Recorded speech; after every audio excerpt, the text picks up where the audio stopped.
Welcome back everybody, Chris Bricks here, and today is part 3 of our 1/8 scale 4100 piece NifeliZ ASIL, however you pronounce it, set.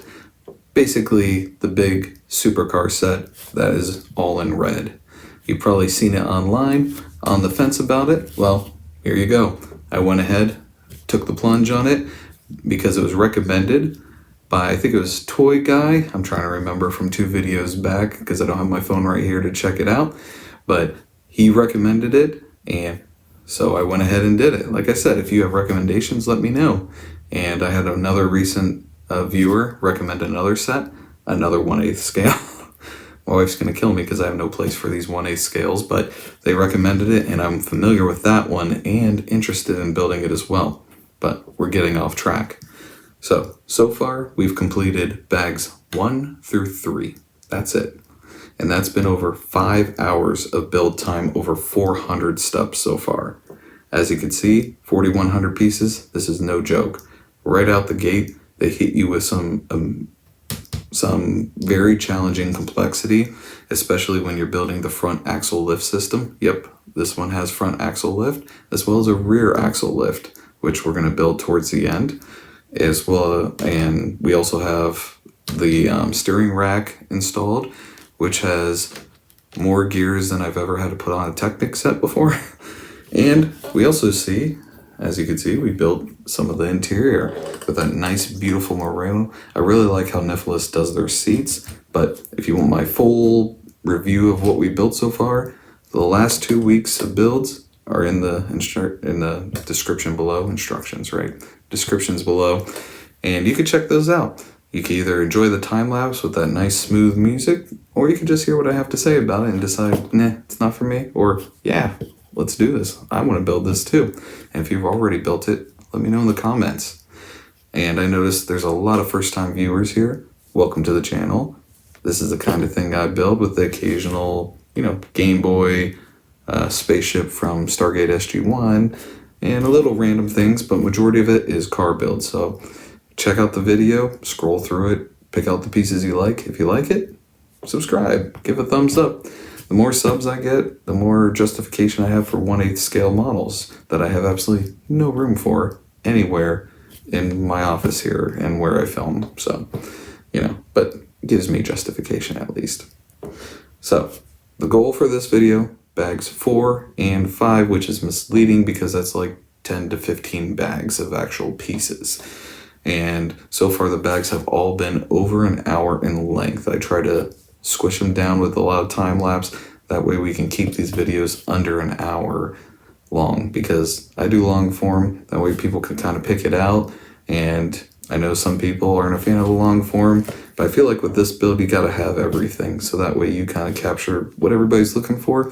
And the time lapse also helps for when you get stuck on something. With a Stinger RS build, some of the viewers had issues. I scrolled to that time lapse and I was able to try to help them with the problem they were having with the build.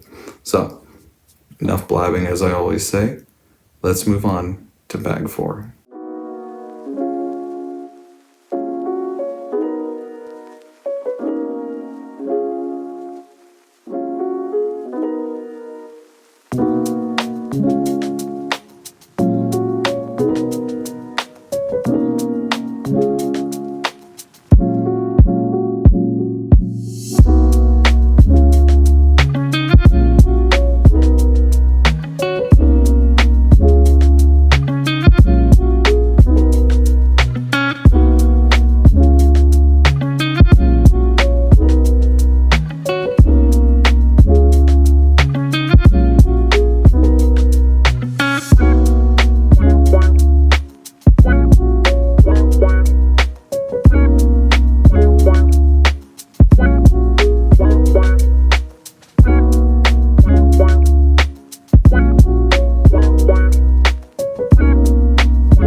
Bag 4 is done. Just under 1 hour and 50 minutes. Now, I would say, as you can see from all of this, that my table is very loud. But otherwise, I would say that this is going to be one of those make you or break you type bags, because this bag 4 by far was the most difficult bag of anything I built so far. Even with how complicated the axle lift in the front was, along with the steering rack in that, which was pretty complicated, tons of gears in it, nothing compared to this. I mean, you have a decent amount of leftover pieces, probably about 10 or so, but I don't know if you can really see. Look at all those gears. And this is just the bottom portion of gears. There's gears above it as well. There's gears from this side, and then there's gears on the front towards where the driver and passenger sit. So there are a ton of gears. They go in a very specific order, some of them. Especially if you can kind of see these little orange ones down here that through that gap there. Now they have to actually slide in at the same time. You have two of these barrel pieces, and they need to sit in between the gaps on the barrel pieces. So just so you know, don't throw those barrel pieces on and then try to shove the orange one in, unless you want to bend the pieces out and try to fit it in that way. I kind of did that because I felt like you needed 3 arms, 3 hands to kind of hold everything together to put it in there. So this was, like I said, very complicated. That's why it took just under 1 hour and 50 minutes. And even if you look at the time lapse, you'll see I built stuff, took it apart, rebuilt it, because you've got to really pay attention in this book for bag 4. It is something you don't want to rush through because you'll regret it later when you have to fix it. So bag 4 does complete book 1, and bag 5 will start on book 2, which I was kind of surprised, but I guess that's kind of how they have it broken up. But that's okay. We'll make it work with our video, right? So bag 4 is all about the gearing and the engine. So I'm hoping, because there's about 8 million gears sitting in the back of this, that this has some kind of shifting functionality.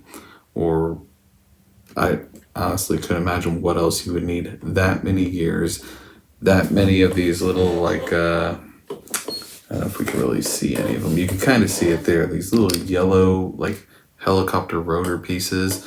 There's about 3 of them in it, in addition to all those gears and all the little barrels that shift out and in. It's a lot. So when you build bag 4, be aware you're going to see something that says whatever the bag number is times 2. Now that doesn't mean that there are 2 bags that are going to be labeled with that set of direction or set of instruction steps. It's still just 1 bag. Bag 2 is actually this clear bag that just has the number 4 on it, okay? Because you're going to look for pieces, you're going to see times 2. Okay, am I missing a bag? I had to turn off the timer, step away, look, because I thought I was missing bags. I was like, where is this stuff? Turns out, whenever you see the bag 2 on step 4, or times 2 under the bag number for step 4, it's pieces coming out of this clear one that just has a number 4 on it. Nothing specific, just a number 4 that's kind of written upside down and you can barely see it. So just so you know, in case you're wondering, did I lose pieces? Did I not include them? Check this bag first. That's where all the pieces were that I seem to not have in my regular bags. And so far, everything was there. So just so you know. Also, you're going to put on stickers. You can see on the valve covers here, we got some very nice stickers. They're kind of got texture to them. They're kind of nice. And they look really good. And these are forever stickers. Just so you know. Be sure you have it where you want to place it. Because unlike Lego, where they have the stickers which are semi-permanent, you can get it off, but you'll probably mess up the corners or something. These are transfer tape stickers. So a lot of the clear part that you're going to see there is actually going to come back off. And you'll see in the time lapse, I'm holding each side of the transfer tape, trying to align it. I think I did a really good job, as far as I can tell, of it being aligned on both sides equally, as well as kind of centered on the valve cover. And you place it on there, and once it's on there, there is no, oh, I got to reposition. No, it's stuck. You might as well just press it, seal it on there, then you pull away the clear tape, and then you're left with this. And you can feel it kind of raised lettering. And that's what you're going to have to live with the rest of your life, because once these stickers from the transfer tape touch this plastic, there's no going back. It's going to stay there. And even if you barely do it and you lift, you'll probably lose part of a letter that's going to be stuck in there. So you might as well, wherever you place it, commit, press it on there, get a nice, push on it, say, have a nice day, that's where it's going to be. So heads up on those stickers. While very nice, they are transfer tape, so be aware it's not your traditional sticker. Like I already mentioned, this bag is a 10 in difficulty. This is a very difficult bag, a bag you need to be very aware of what you're doing, where you're placing things, and And not just because of the complications. What also made this bag difficult was how everything connects. You can see that underneath here, this red piece and all these gears, this is bag 4. And this connects to what you already built in bags 1 through 3. And it connects all through here in the middle of all this up here, and then it connects again behind the seats over here, which is great and all, very secure. You could probably drop it, it won't break off at all. Problem is that at least 2 to 3 of the pieces are not, solid pieces like these holes, like these are going to be there. They're not going to move if you try pressing something into it. 2 or 3 of the pieces were like swivel. They move. And of course, they're not pieces you could really get to, with the exception of one. I need to stop grabbing that because it's not a secure piece right now. And neither was that, what I just grabbed. But you'll see it right here, this piece here. I believe it's that piece right there. That piece is the only one that you can reach. There's actually one that's deep in there. You kind of hook to the left, and that's where that piece is. And both of them have to snap in, but they move. So as you're trying to push this whole piece together, it's hitting the little prong and it's just going like that, not wanting to connect, holding it up the whole time. Even when you put the engine on, which I'll fix that in a minute, you can see you have this nice, beautiful engine. By the way, the engine looks amazing. NifeliZ does an amazing job with engines. I mean, look at these things. I'm assuming that this thing is like a twin turbo 12, but I haven't looked on the car that's based off of, but you just got the, the pipes going in. They look like turbos. You got, a bank of 6 cylinders on each side. You even got little accent hose pieces that kind of connect onto the top, kind of in the valley there, of the manifold or whatnot. But beautiful looking engine. Now this thing connects all the way back here where you cannot get your fingers in to align it. You gotta just kind of hope that it's gonna connect as you're pushing from here and breaking stuff, which I busted a piece on the bottom, had to put it back on and then try again. So there's a lot of little areas and even little connectors here where it can barely fit my finger that you have to push in across 2 pieces. Bag 4 does this a lot. It's a lot of tight spaces. Your fingers can't fit. You're just going to hope the pieces are going to decide to be friendly today and get together. So that increased the difficulty of it. Not just the complexity, but also putting it together was not the easiest thing in the world. As we say in all the videos, keep it positive. Very important in this. There's a number of times where keep it positive made things slide in a lot easier than it would have if you didn't. Remember those prongs with the plus, keep it positive, and you'll have a lot better day with fitting on some of these pieces. Like I already mentioned, the engine, it looks beautiful. It is a good looking engine. It doesn't just have the open cylinders where you can just see them up and down. They have the nice valve covers. They have the stickers on them. They look really good. This is a good looking engine.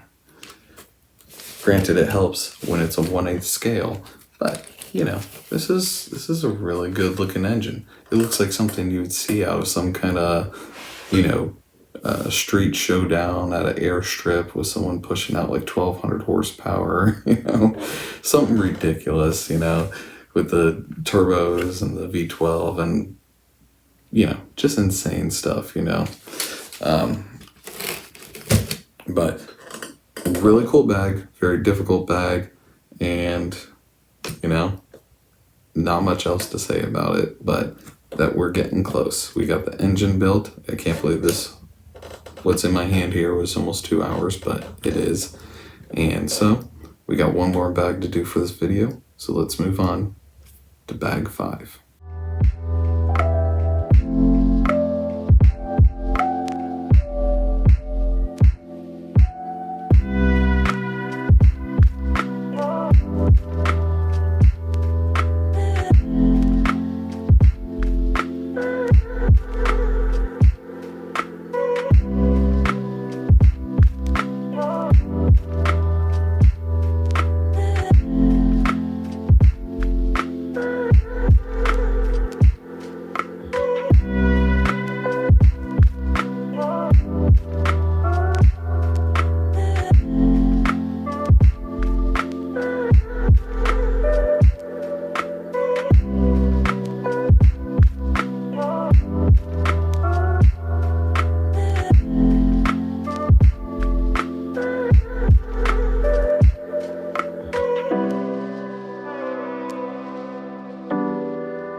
5 is done.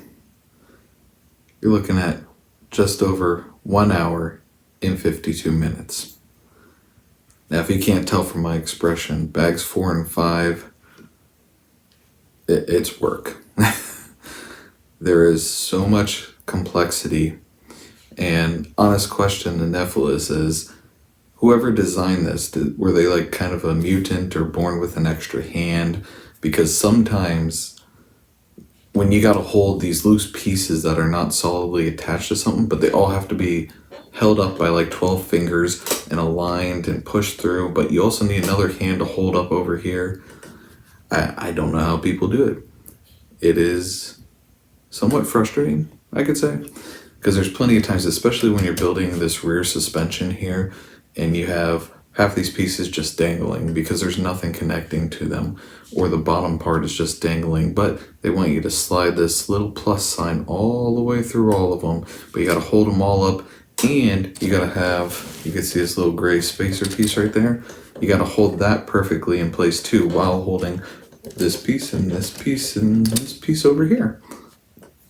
I'm telling you, it's, maybe if you're born with 3 hands, 12 fingers, I don't know, it's maybe a lot easier, but I gotta say, bags 4 and 5 really shows how you gotta get creative sometimes with holding things. I'm using other pieces to wedge in pieces, to push pieces in, because there are so many tight areas on this section of the car. It's not like I am palming basketballs like they're golf balls. You know, I don't have giant hands, okay? My hands were struggling to fit in these corners and back pieces, especially when a lot of the prongs have to connect in and they're buried halfway down here. My finger can't even fit through there. How am I going to help align it, help, you know, give it a little force? And because of the state it's in right now, you really don't have a spot to really push hard on. Like back here is solid. Yeah, that's fine. But if I push here, I got the seats. This part's still a little wobbly because, you know, the roof isn't really connected yet. And I've accidentally busted the dashboard pushing from the front side of the car because this is only held in by about 4 or 5 little prongs, and that's it. And they'll pop right off on you. So just be patient, be prepared, because a lot of tight spaces, ton of connections. I mean, absolute ton of connections between bag 4 with all that drivetrain gears, the 8,000 gears you're going to put together, pushing it, connecting it to the, you know, cabin of the car. But then you got the rear suspension here that you then attached all the gearing and the engine. Now this one attaching wasn't too bad. And like I've told you in every single video, keep it positive. All those plus sign ones, all the connector pieces like this one, keep it a plus sign, because I tell you what, if you have one of these off and you got like 15 connection points going in, you're going to be so frustrated as to why is this not slotting in, and it's probably because of that. Fortunately, I had all of them set up. I take a few extra seconds each time I put one of these pieces in or any other of the plus sign pieces, just so I can save myself time on the end when I know I'm going to have to connect at 32 different places. So bag 4 and 5, obviously, engine back. Bag 5, you built the suspension for the car. Now this one, for bag 5, you do incorporate the axle lift as well. For some reason on my set though, it's kind of uneven. I don't think I built it wrong, but it actually looks pretty straight there. But as you can see when I start, let's see if I can get it going. Let's see. Now it's making me a liar. Earlier, for some reason, the one side was definitely dropping a lot lower and not raising as high as the other side. I tried kind of forcing it. I could see the pieces in here. You could see these little red pieces there and there, and that's part of your axle lift system, and one is definitely moving up more than the other, and there's no reason it should be because they're put in the same way, same spot. You put them in together basically.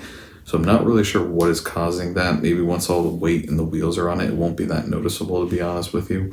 But just something I noticed, and maybe I built it wrong and just didn't realize, but it's still working. So it's hard to say what the cause is, but that's one annoyance I was trying to figure out. Also, when you start getting all of these areas, when you're looking at all these different areas where you can plug something in, put a prong, or you flip it over to this side. I mean, look at this. All the gearing that is incorporated into here. And then you come back to this side and look at that monstrosity right there. You know what I mean? That's your axle lift system for the rear end. So every time you twist that little orange piece that you see in the front that I can't reach because this car is almost like 2 feet long at this point, all of these gears start acting, and that's when it starts lifting and dropping the axles. So really cool feature, really cool design. I love that this car has that feature, so you can really slam it to the ground. I'm from that era of car enthusiasts back in the day when you just bag it and throw it to the ground. I know it's still around today, but it was super popular back when I was a lot younger. But overall, man, bags 4 and 5, they are going to test you. They're going to test your patience. They're going to test your fingers, because my fingers are like tingling from how many connections. It's going to test your ability to pay attention, because more than probably 5 occasions during these 2 bags, I've had to pull stuff apart and rebuild because I thought I had it there. But when you're looking at all of this, even when it's highlighted in red and has it, sometimes it's hard to track where it's going through, and that could really become a problem, especially when you have so much to look at. And the pages on there, they're doing their best to show you, but there's only so much they can do with all of these areas trying to show you where to slot them in. You get lost in it. I got lost in it a number of times. I had to rebuild a number of times. Another thing to be aware of, the little axles that attach to the wheels here, they have like a little red prong with 2 plastic pieces that are connected. They don't hold on tight at all. And I didn't realize till I had this mostly together that I saw that they fell out. And it's not like you just lift it up, push it back in. No, I had to take part of the suspension back apart to get them to slot in, hold them there while pushing it back in. Like I said, 3 hands, 12 fingers, whatever you want to say. That's what you need really to build this a lot easier. Fortunately, I didn't have either of those. But we're getting to the end. Well, not really. We're getting to the end of the box that we built. We're on through 6 through 9, which is box number 2 for this set. It looks like the beginning of what may be the spoiler. I did see the first page of bag 6. We're starting to put body panels on it, which is really exciting. I'm looking forward to that part. Now, I already told you the time for this bag 5.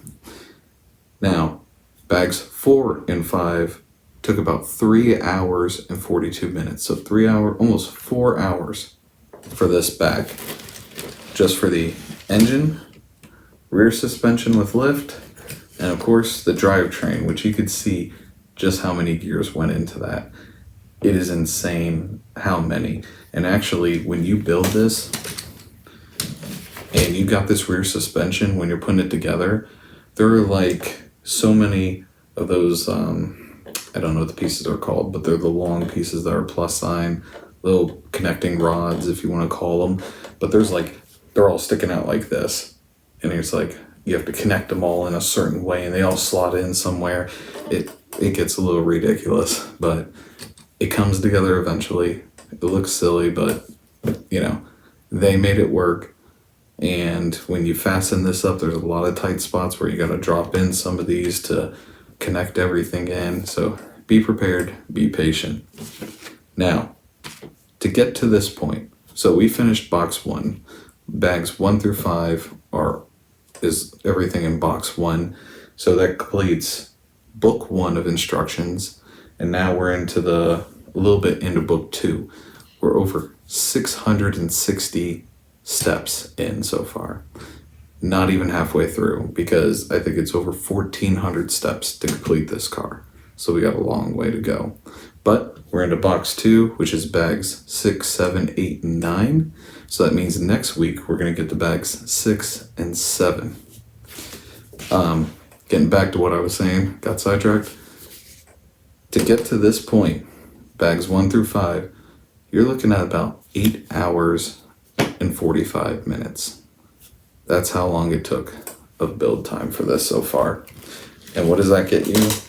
Pretty much, you got your front splitter, dashboard, some interior, a little bit of the roof, front suspension. You got the rear engine, the nice, pretty good looking engine, which by the way, this engine looks absolutely awesome. I love how this engine looks. Mwah. Good job, NifeliZ. Underneath it, 3 million gears for the drivetrain and rear suspension. So that's 8 hours of build right here. Well, 8 hours, 45 minutes of build. And as you can see, I'm delirious from the last almost 4 hours of build time from building this out. But like I said, super challenging, but definitely worth it if you're up for a challenge. This is definitely not a lighthearted build by any means. If you want to get into something a little less complicated, go for the Stinger RS. I have that build on this channel. Definitely a lot more easygoing than this, but it also introduced you to kind of the nuances of NifeliZ and what they prefer pieces and how to connect their things, and it'll help you get through this a little bit easier. So, on that note, next week, bags 6 and 7, we'll get it into one episode. I gotta cut this film down quite a bit to get this to fit without running it over an hour, which I'm gonna do my best. I'm gonna keep it under an hour for you guys. I know I like to keep it a little shorter, but I wanna thank everybody for tuning in. I think since we started this build, I think we're up like 15 subs just since we started this build.